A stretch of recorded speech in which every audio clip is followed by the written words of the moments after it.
दोस्तों, आज हम एक कुंडली की चर्चा करना चाहेंगे। एक हमारे दर्शक ने मुझसे एक सवाल किया, तो मैंने सोचा क्यों नहीं इसी कुंडली को आपके सामने रख दिया जाए और इसका विश्लेषण विश्लेषण किया जाए, ताकि आप समझ सकें कि कुंडली को देखा कैसे जाता है और विश्लेषण कैसे किया जाता है। ऐसे तो कुंडली को विश्लेषण करने के लिए बहुत सारे आचार्य हैं, ज्योतिषाचार्य हैं जो विश्लेषण करते हैं, मगर मैंने जो भी अपने पिताश्री से 25 साल में सीखा, फिर अपना पीछे का जो 25 साल मतलब कुल 50 साल का जो अनुभव मेरे पास है, उस अनुभव के द्वारा मैं कैसे किसी भी कुंडली का व्याख्या करता हूँ, एनालिसिस करता हूँ, ये चीज़ मैं आपको सामने आज रख रहा हूँ। तो कृपया करके इस वीडियो के अंत तक बने रहें, ताकि हर एक छोटी छोटी बारीकी आप समझ सकें और जान सकें कि कैसे कुटी कुंडली का और किसी ग्रह के का फल बताया जाता है। और अब तक अगर हम आपने हमारे चैनल को सब्सक्राइब नहीं किया है तो सब्सक्राइब जरूर कर ले, और अकेले ही नहीं करें, दूसरों से भी सब्सक्राइब जरूर करवाएं, ताकि हमारा जो ज्ञान है वो सब तक पहुंच सके, और हर एक आदमी अपना ज्योतिष, अपना कुंडली खुद देख सके और समझ सके। और हमारे वीडियो को ज़्यादा से ज़्यादा लाइक किया कीजिए, कमेंट किया कीजिए, ताकि ये ज़्यादा से ज़्यादा लोगों तक पहुँच सके। इससे हम लोगों को काफ़ी सारे हौसला अफजाई होती है और हमारे पास बहुत सारे लोग आते हैं। तो हम अब इसके साथ अपना वीडियो शुरू करते हैं। तो देखिए, इस बंदे की ये बंदा अंबिकापुर से है, छत्तीसगढ़ से। सो इसकी कुंडली हमारे सामने है इस प्रकार। ये कन्या लगन की कुंडली आप देख रहे हैं, और चंद्रमा जो है सिंह राशि में बैठा हुआ है, तो इसका राशि का स्वामी सूर्य हुआ। सूर्य दसम भाव में बैठा हुआ है केतु के साथ, राहु चतुर्थ भाव में, शनि जो है पंचम में वक्री होकर है। डिग्री सब आपके सामने लिखा हुआ है, और जहाँ जहाँ स्टार है वो सब वक्री है, और जहाँ पे स्टार नहीं है वो सब वक्री मार्गी है, डायरेक्ट है। और बगल में नवांश कुंडली है। और इसकी दशा आप देख सकते हैं, इस बंदे की महादशा जो है वो 2023 मई तक में सूर्य खत्म हो जाएगा। तो ये जो हमारे सज्जन हैं, ये जानना चाहते हैं कि अपने ये व्यवसाय किस प्रकार का व्यवसाय करें और क्या नहीं करें। इतने दिन के मेरे एक्सपीरियंस में 60 to 70% लोग मुझसे दो ही सवाल मुझसे पूछने आते हैं, मतलब धन व्यवसाय और दूसरा विवाह। तो ये दो चीज़ें मेरा को मास्टरी हो चुका है। मैं देख के आराम से, मैं मतलब काफ़ी आराम से इस चीज़ को आप व्याख्या कर सकते हैं। तो देखिए क्या करना है। देखिए, अगर आप कुंडली को देखिए, बंदे की कुंडली को देखिएगा, तो आपको लगेगा कि देखिए सूर्य जो है 27 डिग्री पर है। वो अंश बल में काफ़ी बूढ़े हो चुके हैं, मगर ये वर्गोत्तम ग्रह है। तो सूर्य अब तक और ये द्वादश भाव का स्वामी है। कुंडली में शनि, राहु, सूर्य और द्वादश ये विच्छेदात्मक ग्रह होते हैं। जहाँ पर भी बैठते हैं उस चीज़ का हानि करते हैं, उस चीज़ में तोड़ते हैं। मगर तो यहाँ पे सूर्य के साथ दो प्रॉब्लम है। सूर्य एक तो द्वादश है, एक तो सूर्य है। तो अपना वो दसम भाव को हानि पहुँचाने की कोशिश करेगा, लेकिन सूर्य के घर में मंगल, चंद्रमा और शुक्र भी बैठा हुआ है।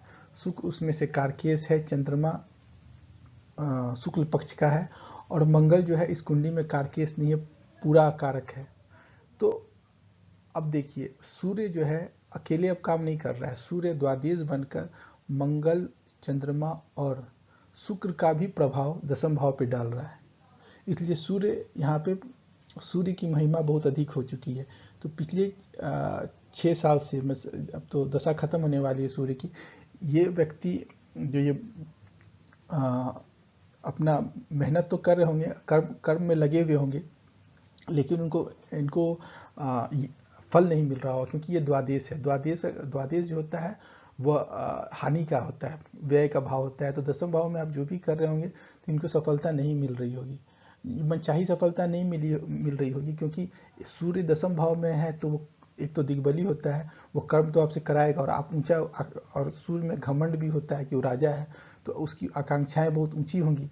मगर सूर्य द्वादश है, मंगल का गुण लेके बैठा हुआ है, चंद्रमा भी एकादेश है। चंद्रमा भी एकादेश, तृतीय, षष्टेश और एकादेश हमेशा पापी होता है। तो मंगल और चंद्रमा दोनों जो है अकारक ग्रह है इस कुंडली के लिए, उसका गुण लेके एक द्वादश सूर्य ऐसा पापी ग्रह दसम भाव में बैठा हुआ है।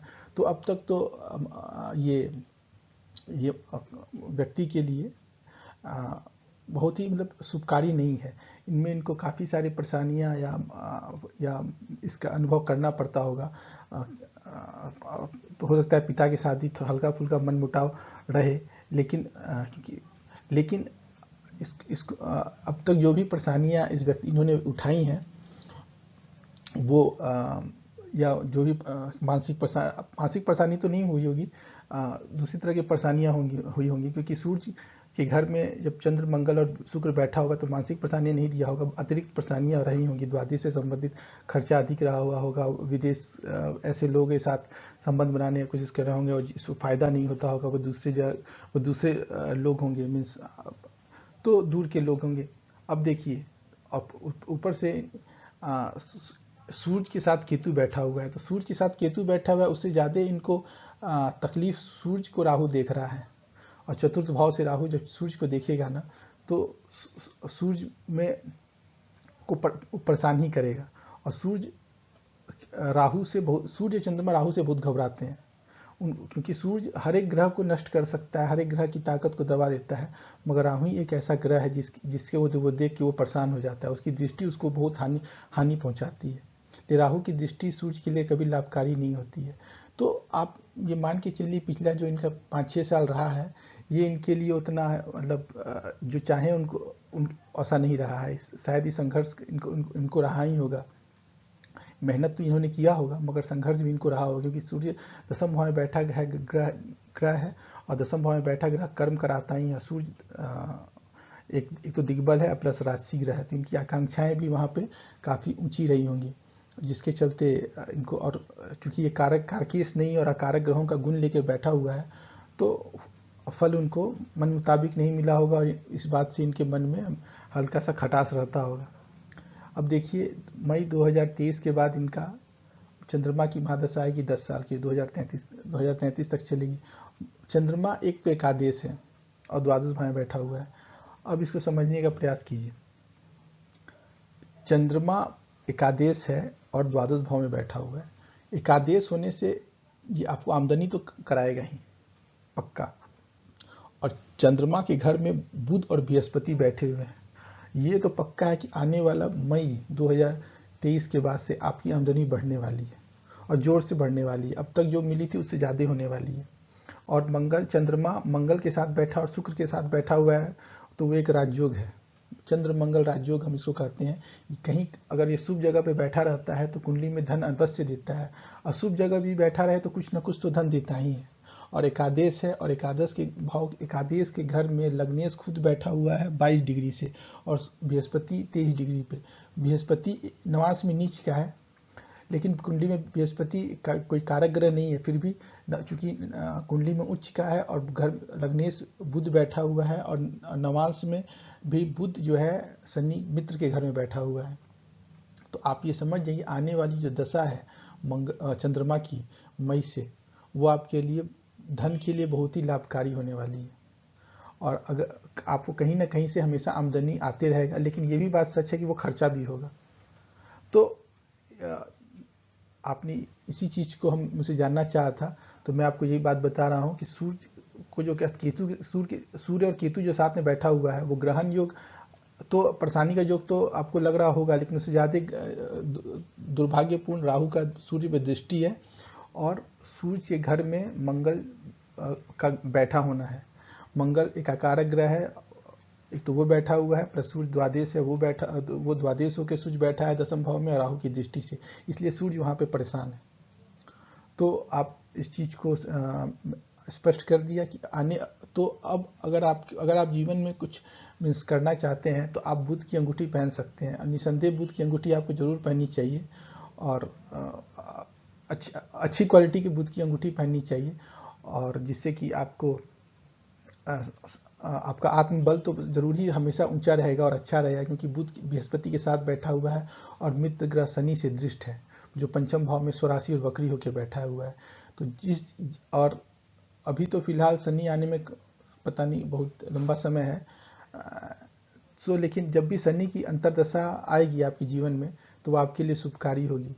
तो फिलहाल अभी के लिए इतना ही मैं आपको ये बताना चाहता हूँ कि ये कि आने वाला जो समय है आपके लिए बहुत ही उत्तम है। पिछले जो 5-6 साल पीछे का जो 6 साल गुजरा, उसके मुकाबले ये आने वाला 10 साल जो है वो अच्छा रहेगा। और इसमें आप बहुत सारे कार्य कर सकते हैं। शुक्र भी आपका एक अच्छी स्थिति में बैठा हुआ है, द्वादश भाव में बैठा हुआ है। धनेश, चूंकि धनेश होके द्वादश भाव में बैठना तो अच्छा नहीं माना जाता है, मगर शुक्र ही एक ऐसा ग्रह है जहाँ जिसका द्वादश भाव में बैठना शुक्र के लिए बहुत ही उत्तम होता है। वो भी चंद्रमा के साथ बैठा है, तो ये सब हो सकता है। बशर्ते आप एक चीज़ पे सदैव ध्यान रखिए कि चूंकि चौथा घर में राहु बैठा हुआ है, नीच का होके बैठा है, तो वो एक आपको हो सकता है आपको थोड़ा डिस्टर्ब करे। तो आप कोशिश करें कि आप व्यसन या किसी छोटी मोटी ऐसे चीज़ों से बच के रहें, क्योंकि राहु इस सब दिशा में किसी व्यक्ति को भी भटकाने का पूरा प्रयास करता है। लेकिन चूंकि बृहस्पति उस घर का स्वामी है और उच्च में है, एकादश भाव में है, तो मुझे उम्मीद है कि बृहस्पति इस तरह का दुष्प्रभाव को उत्पन्न होने नहीं देगा और बाकी सब कुछ ठीक रहेगा। तो फिलहाल आगे आने वाला 10 साल आपके लिए स्वर्णिम है और ये आपके लिए अच्छा ही रहेगा। तो आज यहीं पर हम समाप्त करते हैं। और हमारे वीडियो को जरूर लाइक कीजिएगा और कोई भी कमेंट और क्वेश्चंस हो तो जरूर हमसे पूछिएगा। धन्यवाद।